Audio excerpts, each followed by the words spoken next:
6 minutes starts now. Chuck Malamut is next.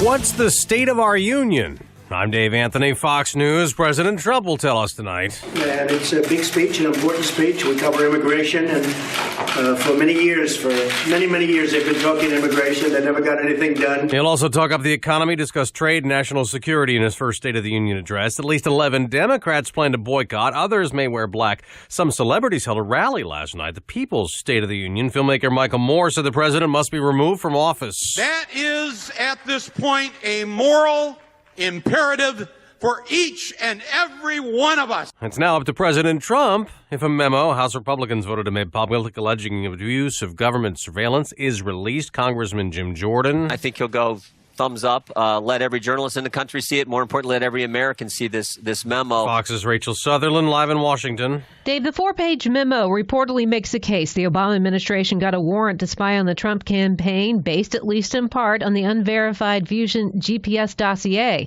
House Intelligence Committee ranking Democrat Adam Schiff was against releasing the document. Today, this committee voted to put the president's personal interest, perhaps their own political interest, above the national interest. Democrats wanted the committee to also release a rebuttal to the memo, but Republicans voted that down. President Trump has 5 days to decide whether to make the memo public. Dave? Rachel, the day after the FBI director read the memo, we found out Deputy Director Andrew McCabe is out of that job weeks before he was supposed to retire.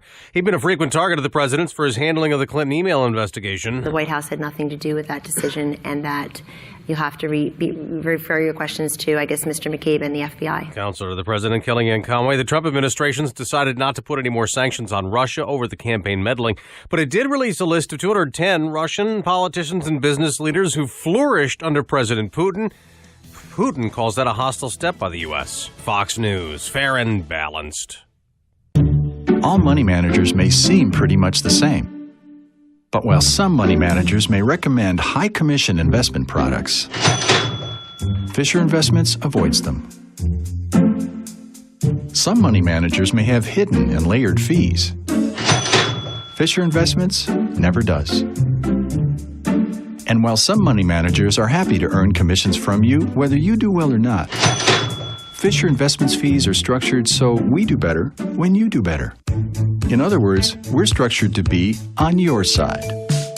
Maybe that's why most of our clients come to us from other money managers. Talk with us and find out why so many experienced investors are switching to and staying with Fisher Investments. Fisher Investments, clearly better money management. Investments in securities involve the risk of loss. Visit us at FisherInvestments.com to find out what we can do for you. Snow is going to fall off and on today, but meteorologist Dan Zaro says not much accumulation is expected, maybe an inch. Roads are mostly wet this morning, but bridges and overpasses could be slippery. President Trump delivers his first State of the Union address tonight. White House officials are hopeful the president can take credit for a soaring economy. About a dozen Democrats, including New Jersey's Albio Series, will boycott the event. A new poll finds 35% of New Jersey residents approve of the job Phil Murphy's doing as governor. Pollster Krista Jenkins says when Governors Corzine and Christie began their terms, each had more support than Murphy does now. 48% approved of Governor Christie at this point in his administration, and Governor Corzine got around the same at 47%. The poll also finds almost 40% of New Jersey residents now believe the state is headed in the right direction. A New Jersey community has raised enough money to send a beloved school bus driver and a diehard Eagles fan to the Super Bowl. A group of parents and students surprised Gary Kelmer with a present when he pulled up to the last stop on his bus route Monday in Mount Laurel.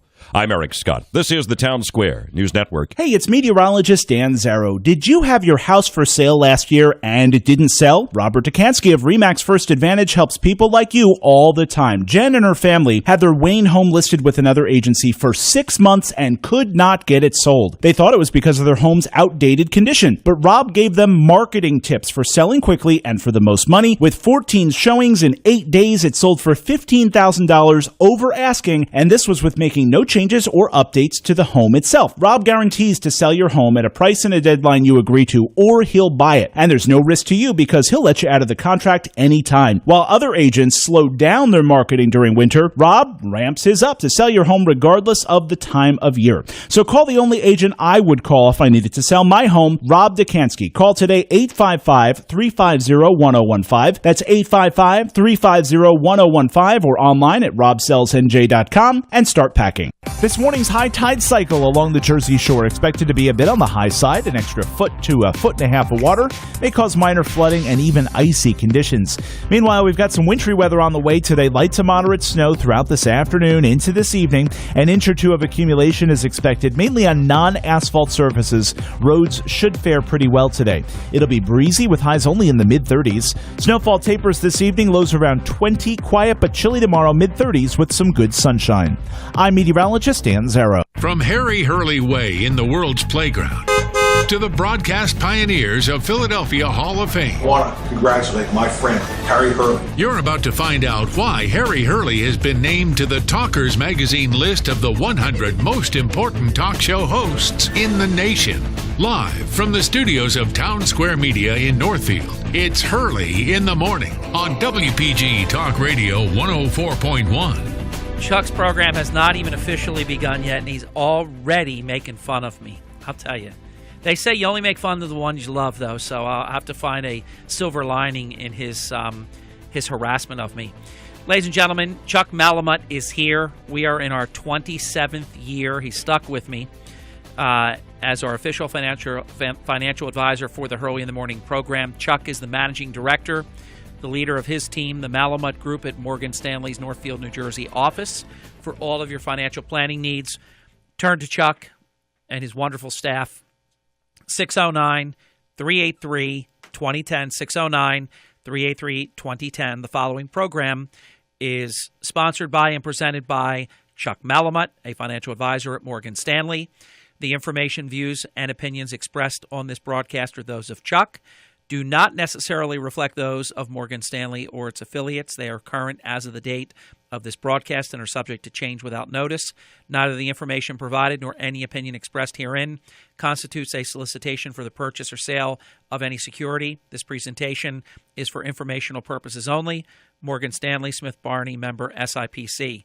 Chuck, before we do the market update and we get into your wonderful financial program, what are your thoughts about Super Bowl 52 this Sunday, 6:30, the Philadelphia Eagles versus New England Patriots, who obviously in this recent era are going for the 8th time in just the Belichick and Brady era. Do you think the Eagles can do it? Good morning, Harry. Morning. Yes, absolutely. I think they should be the favorite based on the personnel on the field and everything about, New England barely got in there. The Eagles romped against the number one defense in the NFL. The Patriots had the 39th. In other words, like the third worst defense, 29th rather, out of 32 teams. Third worst defense in the NFL. I think on paper, now anything can happen, and Tom Brady is Tom Terrific, and they have a lot of experience. And this is this whole 2-week thing of the Eagles having to, experience something that none of them have ever experienced before. Nick Foles was very quick to point out, Chuck, in a recent interview, he's never even attended a Super Bowl, not even as a fan. Yet alone participated. Yeah, but starting quarterback. So I think that the key issue is going to be, there'll be a number of issues, but Harry, I think that coming out of halftime is going to be critical. If you remember last year, everyone had basically turned their TVs off and all their devices and thought for sure that Atlanta was just going to romp. And as Tom Brady and Bill Belichick and their coaching staff, they go in and they just dissect and they come out with the whole with the game plan in an effort to obviously beat you. And there is a lot to be said for experience in any industry, including sports and media and financial services, and attorney, accountants, and the like. But and I think what the Eagles have to be able to do here over the next couple of days, so they had the media day yesterday, and there was a lot of hype, and They were getting booed by Minnesota fans, which I guess was sort of to be expected. But at the end of the day, you kind of take that booing with a badge of honor, though. Yeah. So there's booing that's terrible, and then there's booing that's understandable. Yeah. So I don't know if this was terrible or this was. I think it was of the understandable variety. The Eagles just smoked them. And this is their reception. So now, what has to happen is, management and the coaching staff have to be able to, rein the players in, so to speak. And I was having this discussion with Mike yesterday that they really should take a day and say, okay, this is game day. And think about and actually spend the amount of time that it takes before, as you get on the field, before you get started, as you leave the field and come back from halftime, because I think that's where a lot of teams obviously lose it. And you look at the odds makers, and they obviously think that with the experience and the personnel that New England has, that they are the favorite. The line has come down, as we all have noticed. And it's a matter of, can the Eagles, wear that underdog, mask again one more time? I do see your mask here, Harry. Yes. Thank you. Can they wear that mask one more time and bring home a victory? I mean, it'd be great for the city of Philadelphia.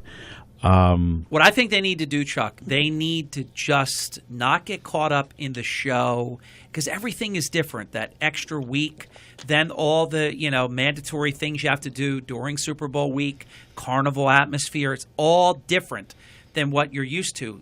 New England, on the other hand, as recently as last year, they have such experience dealing with it. If you just took these two teams on any given Sunday, I really like the Eagles' chances almost every time. But in the Super Bowl, where it's all different and halftime is different and everything about it just has a whole different feel, I'm concerned about the lack of experience. But if they can get past that and just play like they did in the NFC Championship game. Now, that was a home game, and the 12th man was Chris Long said that it was the loudest stadium that he has ever played in, including Seattle, which gets credit, and Kansas City and others that get credit for being the loudest. The Eagles at home, the fans have become a major factor in that program. Yeah, Harry, the one thing you remember, obviously about Super Bowl is because with corporate sponsorships and the fact that tickets don't necessarily get in the hands it's not fans. Of New England or Philadelphia fans, that the stadium is can be somewhat subdued at times. Kind of a neutral field. Yeah, so I think that's that is obviously going to be helpful for the team that has a smaller amount of fans traveling to that venue. Chuck, I'm not going to hold you to a prediction or anything like that formally or anything, but what does your gut tell you based on everything we talked about, what I've been mentioning, the carnival atmosphere, New England experience, which I think you cannot discount? Who do you think is going to win the game? Well, Harry, believe it or not, the contrarian theory actually now is currently calling out for you to pick the Eagles. No, the contrarian theory is actually calling out for the Patriots to win and to cover. However, that's what I meant. However, I am going to go against the contrarian theory. Wait, contrarian. The contrarian theory currently has more money on the Eagles and less money on the Patriots. So is that a byproduct of just the odds? It could be a number of things. I'm not sure, but I will tell you that obviously, all of us from the South Jersey area, and I think the Eagles are, as you mentioned earlier, stack up players in positions. I think the Eagles have a better personnel packet. They really do. Packages.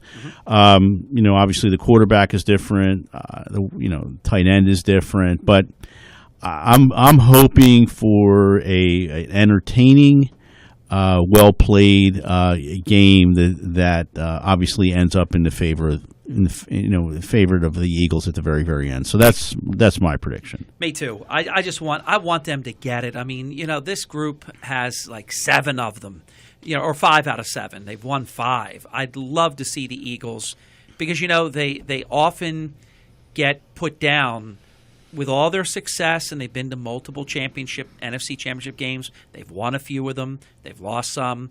They've won the 60 championship, but it was pre-Super Bowl era. They don't get the respect because they haven't won a Super Bowl. This would take that off of their back. I would love to see it. I think, Harry, you're going to get the outcome you're looking for. How's that? I feel good about it. We'll see. I can't get past the experience factor of how important that could wind up being, but I totally agree with you. Defense, it's not even close. Offensive line. Really, the only edge I give New England out of every dynamic you could possibly think of is quarterback, and still Foles is playing great, even better numbers than Brady, but I give the edge to Brady.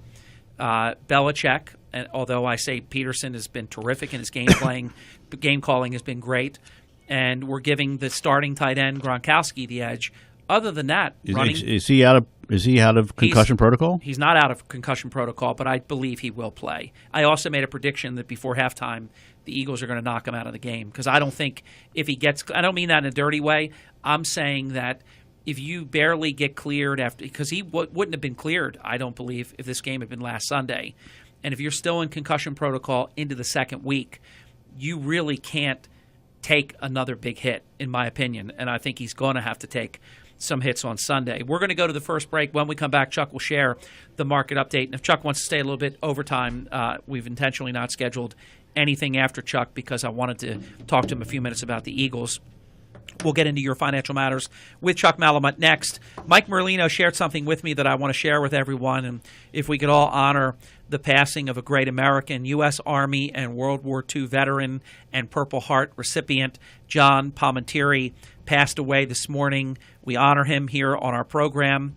John was advocating for his fellow veterans into his 90s.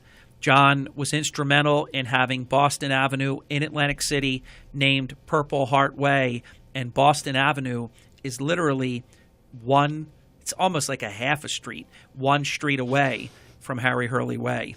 So we really mourn the passing of a great American hero.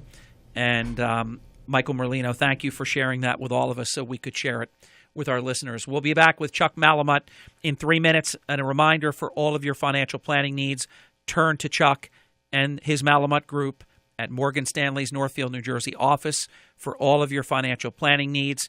And Chuck will introduce you to his outstanding concept of total asset management coupled with the all-important asset allocation. 609-383-2010, 609-383-2010. The decorated, multi-decorated Chuck Malamut, the recipient of the Dow Jones Business and Financial Weekly, Barron's Magazine, top power list of America's top financial advisors, Chuck Malamut. This is Harry Hurley, and I'm with the Mayor, Charles Kane, owner and operator of the Auto Plaza, Egg Harbor Township. Mayor, tell your listeners who are looking for a car, why should they choose the Auto Plaza? Harry, it's our full-service department, selection, and hassle-free financing alternatives that have set us apart for over 17 years. Over the years, we've been the recipient of many sales and service awards, as well as receiving an A-plus rating with the Better Business Bureau. It's been a real honor for us. We are now serving a second generation of sales and service customers. Stop in today. You're going to love our staff and experience what makes us different. For all of your automobile service, parts, and sales needs, call the Auto Plaza at 609-646-2447. That's 609-646-2447. And visit us on the World Wide Web at myautoplaza.com. The Auto Plaza at English Creek. Roll with Mr. Tire. I'm Grant Langston, the new CEO of eHarmony. If you're online dating and looking for love, you're probably tired of the lazy text messages, dead-end conversations, and matches that never turn into dates. If that's you, it's time to try eHarmony. Dating apps of one kind or another have been around a long time, but at the end of the day, they're just virtual bars where no one ever buys you a drink. eHarmony's different. We're built to help you have a better relationship, and we do that with 17 years of research and experience. eHarmony's gotten really good at bringing compatible people together. People that want the same things you do and are ready for a real relationship.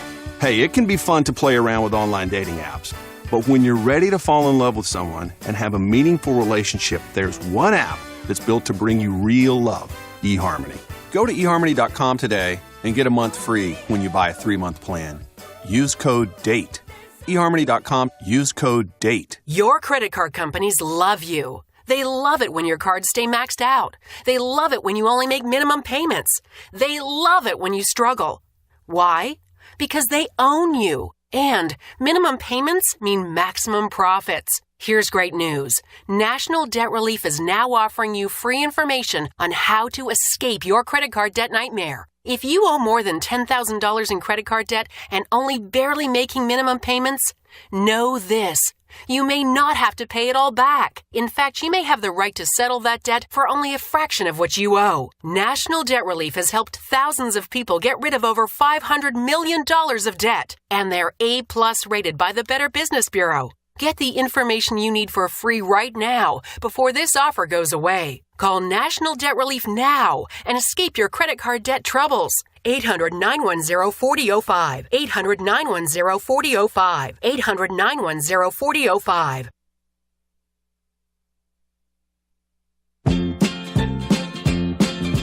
Hi, remember this is Tony Orlando with Hurley in the morning. Keep listening.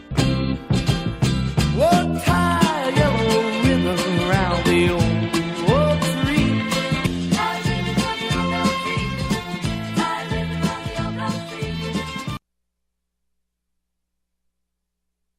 We're back. It's 20 minutes past the hour. Chuck Malamut continues. And, Chuck, thanks for the first segment because I think a lot of listeners wanted to hear what you had to say about our beloved Eagles. 6:30 p.m. kickoff this Sunday, Super Bowl 52. And now the financial market update, Chuck. So, Harry, it's very interesting how quickly things can change.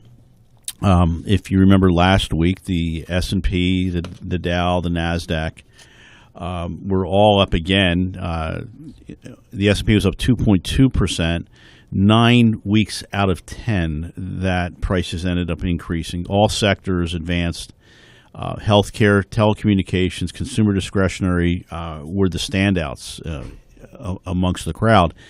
Now, there are some potential warning signs, and I think we're seeing it already as to what is happening within the market, that a correction is possible. And we called out, and I remember that you made a point, it was a big move, to go move 1,000 points in the Dow, how quickly we did it. And, fundamentals, if you look, beyond what is happening yesterday and today, so far, the fundamentals are in place, along with earnings that we still think that equities have some room to grow here. But I think what you have to consider is the fact that did we move too far too fast, and the fear of missing out syndrome, did it set in as we got to the end of Friday? And if you look at yesterday's action, market was down for the day. It was somewhat subdued until the very end, and then we sort of had that give up where the towels got thrown in, and the Dow was down about 170. Today, the futures are down about 240. There was an announcement literally as I was coming in this morning that is going to have an impact in the healthcare industry. Amazon, J.P. Morgan, and Berkshire Hathaway are teaming up together to form a not-for-profit organization in an effort to reduce healthcare costs for their employees. So when you look at the industry, the providers, the retailers, as a result, it's like anything else. You shoot first and ask questions later. Those stocks, a lot of those stocks in those industries or sectors are down 3, 5, 7% pre-market, and then you add that on top of the fact we were down already before that announcement, so you're probably going to be down 230, 250 on the open. But think about, you combine the 2 days, call it 500 points or thereabouts on the base that we're on. To get a 3-5% correction here, actually, Harry, believe it or not, is healthy. We haven't seen anything like it, but it's actually healthy. It's been years since we've had this. What is happening here? What happens when you have a correction? It ultimately forces out the weak hands, and then as you force out those weak hands, you build a base, within the market to move higher. Corporate earnings for the most part have been strong to date. So I think that. Not 1 day, not 2 days do we make a stock market per se, and it's going to ultimately be a blip on the radar. But it's something I think that your listeners need to be aware of, and there's going to be a lot of news. I always find it very interesting, and it's in your world as well. When there's any negative bias, it just literally takes control or takes over the news feeds, and and in an effort to, I guess, the media wants to, scare the pants off you, so to speak, and say, okay, oh my goodness, look, the world's coming to an end. We need to run very, very quickly. Now that obviously is not the case, but I found it as I was getting ready to come in this morning that the news feed that was coming across was all that negative bias that we're seeing. Well, I'm going to tell you what my thoughts on that, Chuck, and this is sort of my lane, but it intersects into your world very, I think, distinctly. And this is my entire career in the media where this has been true. When the media wants elections, milestone, epic-type elections to go a certain way, they pound the American psychology with very negative news cycles. They desperately want the upcoming November general elections, midterms, to go a certain way. They want regime change. They want this. And I believe that they hunt this negative news in a way that they do not promote the incredibly positive news. And I think it has an effect, Chuck. So let's talk about the positive news. When you look at earnings to date, I mean, it's just been nothing short of remarkable is what we have seen coming out of these S&P 500 companies. Going into yesterday, Harry, 32% of S&P 500 companies reported for the fourth quarter. 75% of those companies have beaten bottom line estimates, and earnings are ahead of expectations by 4.7, call it 5%. Wow. Earnings per share are on pace for a 15% gain for the quarter compared to where we were a year ago. And the percentage of companies that are raising their own forecasts for future quarters is the highest we've seen over the last 6 years. So I think there's a lot to be said for that. One of the concerns that the market was digesting as we ended the week and we got into this week is, where are we with GDP?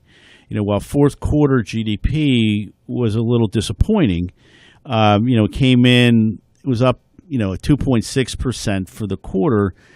Real GDP numbers, final sales growth was actually up 4.3%. It was one of the strongest quarters that we've had in the current expansion, and a sign that the consumer spending is on the rise. So one of the things that we talked about as we started talking about the market recap, one of the sectors, that is starting to show some light here is what is happening with the consumer discretionary.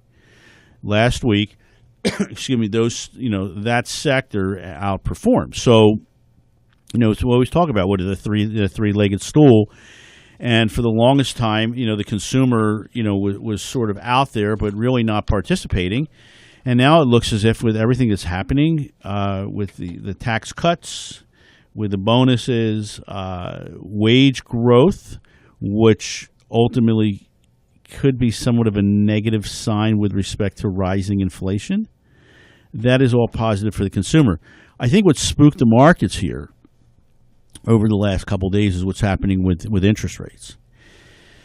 Your girlfriend, Janet Yellen, is with apologies to Margie, is chairing her last meeting today and tomorrow. I think everyone is expecting no change. The expectations initially were 2 to 3 rate hikes as we got into 2018, has now been changed to 3 to 4. So this is going to be her. Believe it or not, she's had 32 meetings. Chuck, it's like they want to throw like a bucket of water all over everybody. Well, Harry, look, here's where we are. During her term as Fed chair, there was 5 rate hikes, and they're pretty much all done in the last 2 years. And the Fed also began reversing that $4 trillion of bond purchases made over the last 6 years, what is referred to as quantitative easing. So that started with Bernanke, followed through with Yellen, and I mean that's a good sign that the economy is starting to track. I do agree, but if they do too much, then they're going to put the brakes on how you talk about too hot, too cold. What's disappointing to see, just from my vantage point, not you as an expert in the financial arena, but me as a broadcaster and somebody that follows things pretty closely for a layperson, is that the policies of the past were very poor, and so we needed artificial things to prop up. So we had that quantitative easing going on and no rate increases at all, because the economy was barely growing, sometimes fractional GDP increases. Now we're allowing the free markets to really have a run at this thing, and they want to put the brakes on it. Well, Harry, I think one of the faults of the Fed, and this is not me talking personally, it's more historical data than anything else. They've had a tendency to end rallies and create sell-offs at the absolute wrong time because they overshoot. And if you're talking about potentially four increases in 2018, I think after not having that many and finally starting to introduce them again, they could go too far. And Harry, look, they pretty much forecasted that nothing happens this week. Good. The next potential rate hike will be in March. Then 3 months later in June, and then 3 months later potentially in September, and then potentially in December. But again, it's starting to remind me of 1992. I'm being honest. But then, it looks like the game is rigged. It's 1992. They want regime change. So I remember we were growing at 4.7% GDP. It was called the worst economy in 50 years. And the rate increases were happening again and again and again right in the run-up to that particular critical election. We'll come right back. Let's get the halftime break in. Chuck has so much more that he's going to share. Retail and consumer companies, are they the bright spot? Can the bull market continue? What are some of the pitfalls? The Trump stock market, price at the pump, which I think has come down a little bit recently. We'll see what Chuck says to that. And I did learn that 70% of a gallon of gasoline's ultimate price is the price of the crude. So it's significant. From Vermont to Illinois, and anything else that Chuck has in the remaining time that we have straight ahead. Sean Hannity, weekday afternoons at 3. All right, Tuesday edition of the Sean Hannity Show in our nation's capital. We'll have the very latest on the releasing of the memo and Andrew McCabe and a preview of the State of the Union. Tuesday edition, Sean Hannity Show. Hope you'll join us. Sean Hannity, weekdays 3 to 6 on WPG Talk Radio 104.1. Not available in all states. Thank you for calling Reese & Irvy's, the future of frozen yogurt. Are you the robot people? Reese & Irvy's Froyo robots? Yes, ma'am. Our Froyo robot serves 7 different flavors of delicious frozen yogurt with up to 6 delicious toppings, all within 60 seconds. We place our robots all over the country. Malls, theaters, theme parks, almost anywhere people want an amazing treat. It's the future of frozen yogurt. And you sell these robots? That's right. Whether you're looking for a full or part-time turnkey business, Reese & Irvy's Froyo robots are available as a unique franchise opportunity across the United States. And how do I find great locations for my robots? Well, actually, we do that for you. Your robots go into high-traffic, secured locations, engage with customers daily, deliver amazing Froyo experiences to customers, and you collect the profits. They work so you don't have to. Well, I definitely want my own Froyo robots. How do I get them? It's easy. Just go to froyofranchising.com and enter promo code 4040. That's froyofranchising.com, promo code 4040. Locations are going fast, so don't wait. Again, that's froyofranchising.com, promo code 4040. This is Harry Hurley for All Season Solar, our official and exclusive solar energy provider to the Hurley in the Morning program. They design and they install the most attractive, efficient, state-of-the-art solar photovoltaic systems from the world's leading manufacturers. What I love about dealing with All Season Solar, they're your single point of contact. They do the system design, engineering, your building permits, installation, and the ultimate glorious utility connection day. They take care of everything under the sun so that you can sit back and reap the savings. Call Frank Neal today, 609-317-5491. That's Frank Neal, All Season Solar, 609-317-5491. There's never been a better time to go solar. The benefits are there. New Jersey leads the East Coast and second largest in the entire United States in terms of solar energy panel installation. No deposits, no hidden fees, no out-of-pocket costs. All season solar. Tell them Hurley in the Morning sent you. I'm Grant Langston, the new CEO of eHarmony. If you're online dating and looking for love, you're probably tired of the lazy text messages, dead-end conversations, and matches that never turn into dates. If that's you, it's time to try eHarmony. Dating apps of one kind or another have been around a long time, but at the end of the day, they're just virtual bars where no one ever buys you a drink. eHarmony's different. We're built to help you have a better relationship, and we do that with 17 years of research and experience. eHarmony's gotten really good at bringing compatible people together. People that want the same things you do and are ready for a real relationship. Hey, it can be fun to play around with online dating apps, but when you're ready to fall in love with someone and have a meaningful relationship, there's one app that's built to bring you real love, eHarmony. Go to eHarmony.com today and get a month free when you buy a 3-month plan. Use code DATE. eHarmony.com, use code DATE. Hey, wake up with Harry Hurley and drive home with me, Sean Hannity, 3 to 6. It's all happening here on WPG Talk Radio 104.1.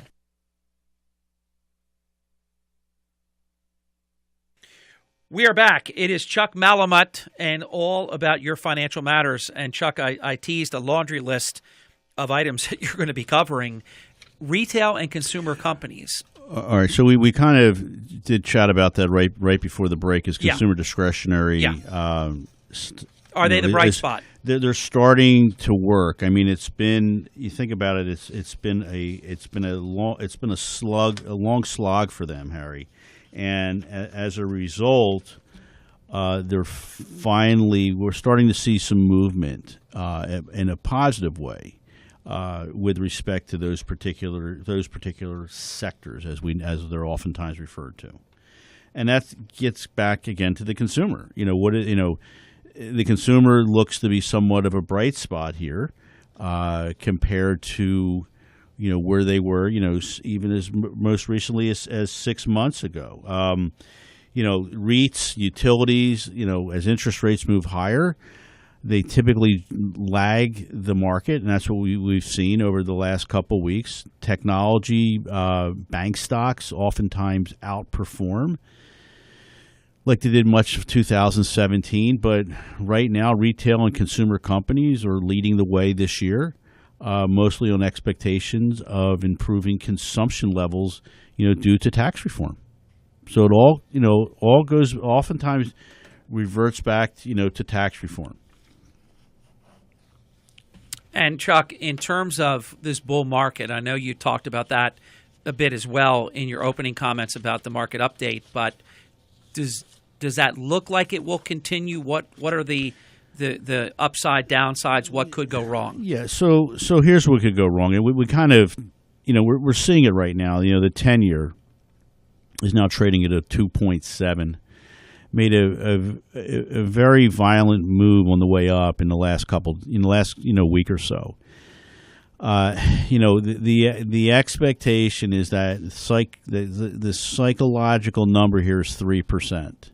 If the 10-year goes beyond 3%, and then a lot of forecasters are saying it's going to be very, very difficult, for the equity market. So. We're finally seeing a response in the fixed income market as it pertains to monetary policy shifts. Again, we talked about inflation, and is inflation back? Now, as you know, President Trump has made a number of statements with respect to trade policies. Mm-hmm. So if one of those trade policies becomes disruptive, then that could potentially Let me give you hurt one. the markets. Let me give you one, because I've been waiting. I every time I think of this, we're not doing your show. I brought it up, shared my thoughts. What do you think about the move that President Trump made about dealing with imports such as washing machines and solar panels? Because obviously the goal there is to make them more expensive, so then people will buy American. What are your thoughts about that? Well, I mean, you want to be on a level playing field. And if the fact of the matter is, can you produce that washing machine, can you get it done at a lower cost here domestically compared to where you were domestically, say, 3, 5, 7, 10 years ago? With technology, I think there's a possibility that can happen, but to remain competitive because labor is less expensive outside the U.S. typically than it is here in the U.S. Chuck, I'm going to tell you what I did, and I didn't get a chance to tell you this. We just had this uncanny bad luck. You know my story. Great luck on big things, horrific bad luck on little things. We basically had washer, dryer, dishwasher. What else am I missing? Electric range. There's a fifth, too. It's 5 appliances. Oh, refrigerator, freezer. All need to be replaced literally at the same time. I started to look, and I had LG for like 3 of the 5. And I thought, I didn't really look that close into it. That's North Korea. Yes. LG. Mm-hmm. I think a lot of people listening think LG might be American-made or something. It's not. It's North Korea. So guess what I did, Chuck? And it did cost a little bit more. We bought 5 American appliances. Yeah, so I'm paying attention to that. So it's a matter of being, as I drive my Mercedes, but that's only. So President Trump is trying to get on a level playing field. Yeah. Now, do you think that was a good move? I'm not quite certain, Harry. I mean, it's is he picking on, so to speak, solar? Is he picking on washing machines? I mean, that's anybody's guess. But I guess the concern that we all have is, you make that announcement. Are there going to be additional announcements? How disruptive can those trade policies be to the market? We talked about valuations, and obviously they're high right now. I mean, when you look at the equity market, you have a lot of euphoria. You have that fear of missing out. You have the hedge funds, institutional investors, wanting to buy. And that could ultimately, Harry, create some of a headwind to the market, because if everybody's in, so to speak, then where's the capital coming from? Economic growth that we talked about, earnings, if they fall below expectations, that are not right now, as we're seeing fourth quarter. If we have a bump in the road, then that's going to obviously impact the market. We talk, we hear it oftentimes, and I know that we don't like to talk about politics in this show, but what is happening now, it bleeds over to what we do. What's everywhere? And, with the Trump White House, do they become compromised by the ongoing Mueller investigation and or staff defection? So that could have a negative impact to the market. And then, mega cap techs, as they're oftentimes referred to, do they in fact experience somewhat of a sharp or unexpected pullback? So a correction is possible. I mean, even as we're chatting this morning, your last break took a look at futures. They have improved somewhat, but Harry, it's been a long time. We haven't had volatility, it seems like, in over a year. And I think investors have become somewhat complacent. And as a result of that, when the VIX spikes, and it did yesterday, investors get very spooked by it. But that's part of, Harry, we're running a marathon. Mm-hmm. This is not a sprint. And while technology is a wonderful tool for all of us, I think what happens is investors, get very, very focused on the item or the news story of the day, which ultimately, they could become emotional and make erratic decisions when it comes to investing for extended periods of time. Chuck, let me respect your time and just ask you, over the air, either way. Can you stay for one more segment, or do you have to go? We can stay. Good. I have to. Yeah, as long as we're out of here right before 9, that works. Will. Let me get this last break in then, and then we'll be uninterrupted until Chuck has to leave. We have Dr. Newkirk on deck, and at 9:40, we will be joined by John Zarek, Esquire. Health Update with Robin Stoloff is brought to you by Integrity Physical Therapy and Wellness and Dr. Stuart Honig of Go Feet Podiatry. Get your red on this Friday for National Wear Red Day to support Go Red for Women, an initiative by the American Heart Association to increase awareness and prevent heart disease and stroke in women. Cardiovascular disease is the leading cause of death in women in the United States, taking the life of one woman every 80 seconds. That's why it's so important for us to make healthy lifestyle choices and know our numbers. The 5 numbers we need to know are total cholesterol, HDL or good cholesterol, blood pressure, blood sugar, and body mass index. Knowing these numbers can help us determine our risk for developing cardiovascular disease. So get your red on this Friday for Go Red for Women on National Wear Red Day. For more information, visit goredforwomen.org. I'm Robin Stoloff for Health Update. Health Update with Robin Stoloff is brought to you by Integrity Physical Therapy. Put yourself in their hands. And Go Feet Podiatry. Your feet will thank you. At Ocean First Bank, our first thought is you. We put you first in all we do. Community banking for a century. We treat you like your family. Whatever you need, whatever you dream, let's make it a reality. Ocean First Bank, putting you first. From personal and business banking to residential and commercial lending. From Kid Smart Saving to planning her dream wedding. From saving for your golden years to checking off your bucket list, we're with you every step of the way. Welcome to the bank that treats you like family. Whatever you need, whatever you dream, let's make it a reality. Ocean First Bank, putting you first. Member FDIC, Equal Housing Opportunity Lender. We treat people well. Shore Physicians Group.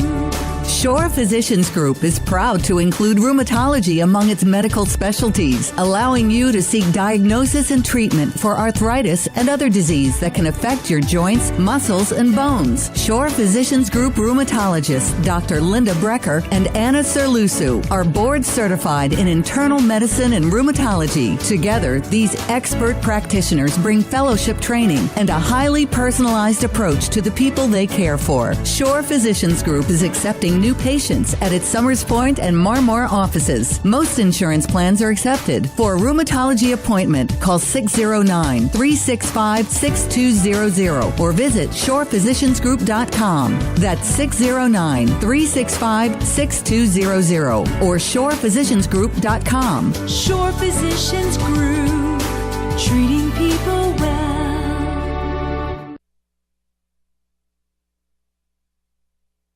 Hi, it's Mark Levin. Join me at 6 this evening. Now back to the Mayor of the Morning, Harry Hurley, on WPG Talk Radio 104.1, South Jersey's talk station. Chuck has just watched the delivery from Regnery to your humble host of Howard Kurtz's new book, Media Madness, Donald Trump, the Press. Does that look familiar, Chuck, right there? Okay, I teased the other day. It does look like the press. Because it's the script that the Press of Atlantic City uses. And The War Over the Truth.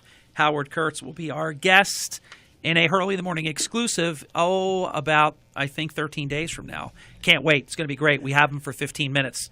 Chuck, I want to thank you for the bonus time because we would be already done if you didn't stay. Did you cover, to the extent that you wanted to, the Trump stock market? No, let's go ahead and do that, Harry, because Okay, I think your listeners, if they've participated, they clearly understand. If they haven't participated, they're going to be obviously upset, or they're upset. So the S&P was up 26% total return during the first year of the Trump administration, and that was from the 12 months from his inauguration, January 20th, 2017, through January 20th, 2018. Now, that, Harry, believe it or not, that result is more than double the index. The index's trailing 50-year average total return of 10.1%. That was achieved over a 5-decade period starting in 1968 through 2017. So there's obviously a lot to be said as to, how the markets reacted over the last year with Donald Trump being the president of our country. Pretty incredible. I saw these numbers of when he was elected. That's amazing. And since he's been actually sworn into office, and we've seen increases, not just the percentage, Chuck, but when you consider the percentage and the size of the market at this time.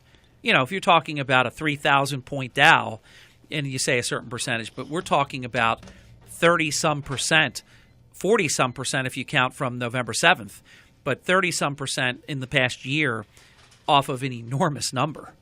It's pretty impressive. Yeah, Harry, very impressive for sure. Now, one of the things I think on the on our list we want to talk about was oil. Yes. Okay, or gasoline. So you've seen violent moves, with the price, of oil, the price at the pump. I mean, it's kind of put in perspective, year over year, West Texas up 24% from a year ago. The price of gasoline, as we know it at the pump, which is, unleaded national, not just New Jersey, up 10%. But here's what's very interesting. And one of the things, what do we talk about multiple times today? We talked about inflation. Mm-hmm. So the average price of gasoline nationwide as of last Friday was $2.54 a gallon. The average price of gasoline 50 years ago. You want to take a shot at what it was? 50 years ago. I'm going to give this a go. 50 years ago, I was going to say 46 cents a gallon, but I'm going to lower it to 36 cents a gallon. This must be a pocket Kreskin moment because actually it was 34 cents. Woo! Now, think about, you put 50 years of inflation on top of that number. The 34-cent price in 1968 is equivalent today to $2.47 in 2018 dollars. So, having said that, wow. So it's the same. The price of gas has not gone up in essence. Really has not gone up. Wow. When you now, of course, at different times when it was pushing $4 or $5 and beyond a gallon, then it was substantially more. But where we are right now, I don't think many people would feel that way. And I think that many people don't feel that way because, as you drive by and you see the signs displaying the price, $2.57, $2.63, you're just so focused on, where it is today versus where it was the last time you filled up versus where it was maybe a year ago. But if you look at the average wage when it was 36 cents a gallon, the average wage when it's $2.54 a gallon, it's relative. It's very relative. Harry. Wow, that is a great part of your program, Chuck, to share that insight. I can't thank you enough for the overtime because I want to know what this means. Hello, Vermont. Goodbye, Illinois. Well, Harry, one of the things we have talked about multiple times, and we talk about it more now than ever, with the fact that we have a new governor. Mm-hmm. That wants to increase taxes. Mm-hmm. We have a tax reform act that was put in place that has penalized a lot of the blue states, including ours. So, but believe it or not, where people are matriculating to right now is actually the state of Vermont. For every 2 families that moved into Vermont last year, 1 family moved out. Are people going where it's less expensive to live? Yeah, and so Vermont is now turned into one of what they refer to as a top moving destination state. Now, conversely, for Illinois, for every 1 family that moved into Illinois, 2 families moved out, placing Illinois last on that same list. Now, think about. I was really taken by surprise when I read and researched this because we're always thinking about Florida, Texas, North and South Carolina, but I think oftentimes we're thinking about where we are in life and our ages, and what our our friends and business associates, colleagues doing. They're trying to flee these states to get flee New Jersey to get warmer weather and a reduction in the owner's tax rates that we pay. But Harry, believe it or not, I was shocked when I read that. But I'm not. I'm going to tell you why. Only because I have something to draw from. True story. because I wanted to be just like Chuck Malamut. My goal when I was a line employee under Chuck, then an assistant manager under Chuck, and then a manager under Chuck, and then a director under Chuck, my goal was to have the top hotel job. And I set a 10-year plan in effect to be able to do it. I made a decision that was really tough for us because we love our area so much, but I got an opportunity that I don't believe I would have gotten within my sort of schedule if I had stayed in the Atlantic City market. And I became the assistant general manager of a beautiful resort in Killington, Vermont. I spent a year in Vermont, as Chuck knows, to gain experience. I took a 1-year contract.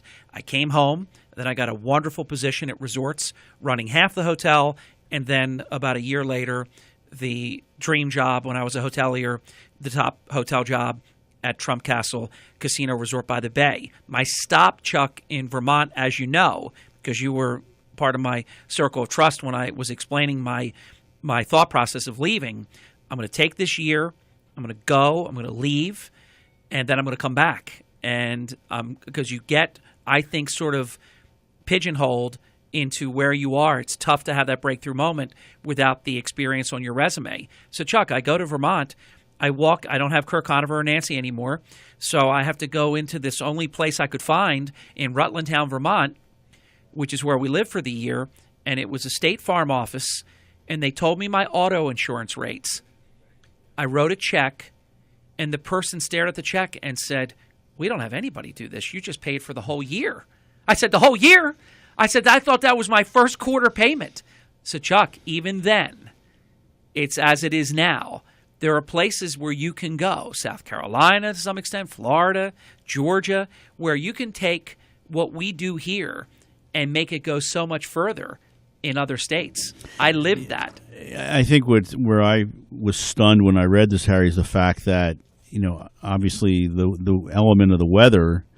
That was terrible. It's significantly colder and more snow there than we have here. And I was just amazed when I read it. And I reread it a couple times and said, did I misread this? Let me tell you something. Margie, and we only had 2 children at the time, everybody loved it. And it's a wonderful place. I mean, we loved everything about it. They weren't thrilled about who they called Flatlanders, if you've ever heard that expression. They weren't fond of Flatlanders. That was us. But we broke through quickly and established some really good relationships both in business and in our community, and we got past the Flatlander label. But it was a great place. I mean, the quality of life, very clean. It's not rural, depending on where you decide to pop up your tent. But we live just outside of Killington, Chuck, and Rutlandtown, Vermont. It was a great experience. And it was a lot less expensive. So obviously, a lot of other families are thinking the same thing. Yeah. As they're fleeing the worst state, I guess we refer to as Illinois. But look, obviously, New Jersey, New York, California are not far behind. California has tremendous wealth flight right now. Yeah, California, I think, though, it's a tale of two cities, so to speak, because you have some, obviously very, very wealthy families that live in California. But having said that, I think you're going to continue to see this movement as, citizens of this country are looking to be able to reduce their tax liabilities. I don't think anyone has any objection to paying taxes. I think the issue is, where do you draw the line and say, well, enough is enough? Don't you think with SALT and with just the promises of what looks like it's our not-too-distant future here, that New Jersey is once again going to see substantial wealth flight? I think you'll see the wealth flight for sure. I mean, I find it very interesting that, as we got up to this signing of the tax reform, there was a lot of discussion with respect to SALT. And it became it just sort of fell by the wayside here. I mean, on occasion, you are seeing New York and New Jersey, trying to implement putting in, rather than pay taxes, you make a charitable contribution to the state or to the school, so you can take that deduction. But in all likelihood, the federal government is going to figure out a way to basically say that is not acceptable practices. So it'll be interesting, Harry, to see what happens here in our state over the next couple of years. Chuck, I want to make one correction because we're all about, getting it right on this program. I mentioned my different appliances and North Korea.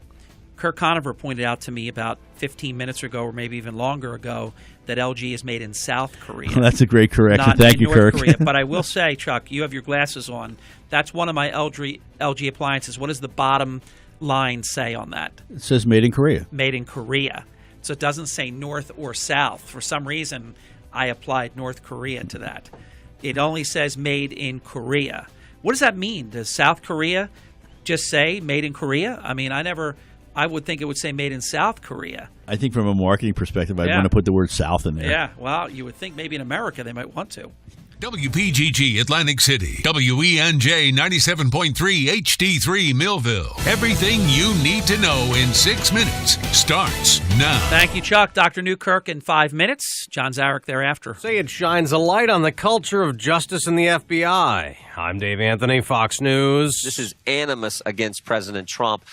Very pro-Clinton, totally against President Trump. That's not how it's supposed to be. GOP Congressman Jim Jordan, after Republicans on the House Intelligence Committee voted to release a memo they say shows an abuse of government surveillance looking into the Trump campaign. Democrats like Congressman Eric Swalwell say the GOP has crossed a line, trying to discredit the Russia investigation. I believe that the memo